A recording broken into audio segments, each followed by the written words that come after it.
Oli agenda kwebuuza nti Doni Asiya oba kiki ekimusesa asanyuse eki ekinsanyusiza kino wammanga. Oh my God, oba ntandikirewa.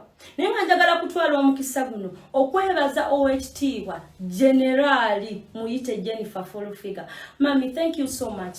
Webale kutegeera embeera baganda baffe gye bayisibwamu mu ggwanga lya Saudi Arabia. Webale kumanya ennaku ereetera bana abaana okudduka mu biyumba okusobola okutaasa obulamu bwabwe. Ekituufu kiri nti kampuni ezitutunda ffe mu mawanga ga Saudi Arabia tezikola follow-ups. Ekisinga okukwasa ennaku nti kampuni bwekutunda mu ggwanga lya Saudi Arabia kiba kiwedde. Ne bw'olajjana ne bw'ogikubira amasimu ye batekyalina access, ye batekyalina mukisa gusobola kukuyamba. Kubanga ngenda bagamba nti osobola kuva Uganda kampuni nekutunda mu kibuga kye bayita Gasimu. Ekibuga kye bayita Gasimu kyalo.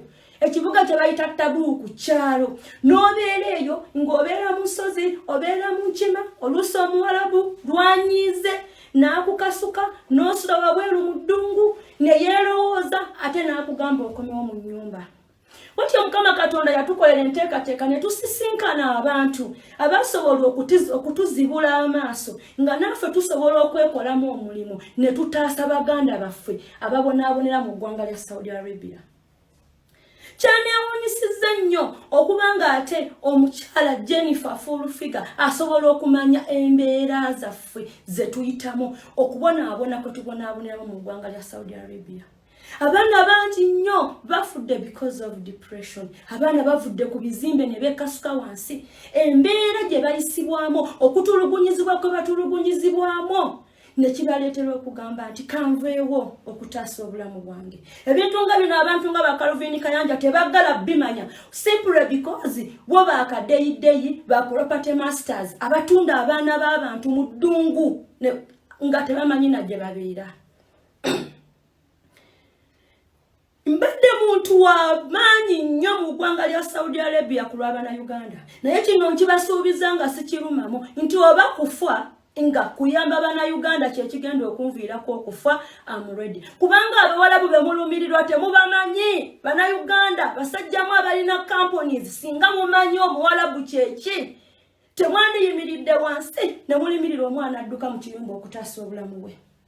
Kyaneewuunyisizza okubeera nga mukyala Jennifer Fulufiga atalina kampuni atatundangako omwana yenna mu Buwalabu asobola okumanya ennaku yaffe era n'avaayo n'atudifendinga. Ate mwe kampuni ne mutulaga nti muwolereza abawalabu abatujju abatutulugunyizibwa mu biyumba ne tubeera mu biyumba mututundanga migugu ne tugenda ne tusaavinganga ba slaves. Bana Uganda temumanyi nnaku gye tuyitamu ku ddungu gye tuwangaalira gye mwatutunda naddala mu companies ebitunda abaana b'abantu nga temukoze follow-ups. Ntwala omukisa guno okusaba gavumenti oba okusaba companies zonna ezitwala abaana mu ggwanga lya Saudi Arabia mututeekereyo abantu mu mawanga gye mututwala abagenda okukola ku nsonga za rights for maids. To making sure nti abo abantu be bateekawo abakola ku nsonga za rights for maids bagenda kutuukirira baganda baffe mu biyumba gye batulugunyizibwa basobole okutuula ne bakama baabwe ku mmenza basobole okugonjoola ensonga. Natuula wansi ne mbuuza abamu ku bawalabu ne mbabuuza le intkira ishi mushkila mashagala mulina buzibu ki n'abakozi ate nga mubateekamu ssente zammwe okubaleeta. Omukazi ekigambo kye yasooka okwanukula yaŋŋamba obuzibu obusingira ddala its language barrier. Ate nga kituufu mutiika abaana ne bagenda nga mbuzi. Temuwa baana budde kubasomesa bintu n'abasomesa be mwateekawo ba lecturers mu training center. Oluwalabu lwe boogera si lwe luwalabu oluli mu Saudi Arabia. Muteekewo abasomesa abagenda okusomesa abaana oluwalabu oluli international. Munoonye ku bantu abalina experience mu Buwalabu nga bakola mu Bwakadaama. Muleme kunoonya ba lecturers abasomye ebintu mu bitabo. Munoonye ku bantu ababadde mu Bawalabu abategedde embeera z'Abawalabu basobole okutuuza abaana bano wansi boogere nabo. N'ekirala abaana mubawe obudde obubasomesa olulimi baleme kubonaabona nga bwe babonaabona. Teriyo mwana atoloka nga yeeyagalidde abasinga obungi ku 95% batoloka kulw'okutulugunyizibwa mu biyumba by'Abawalabu.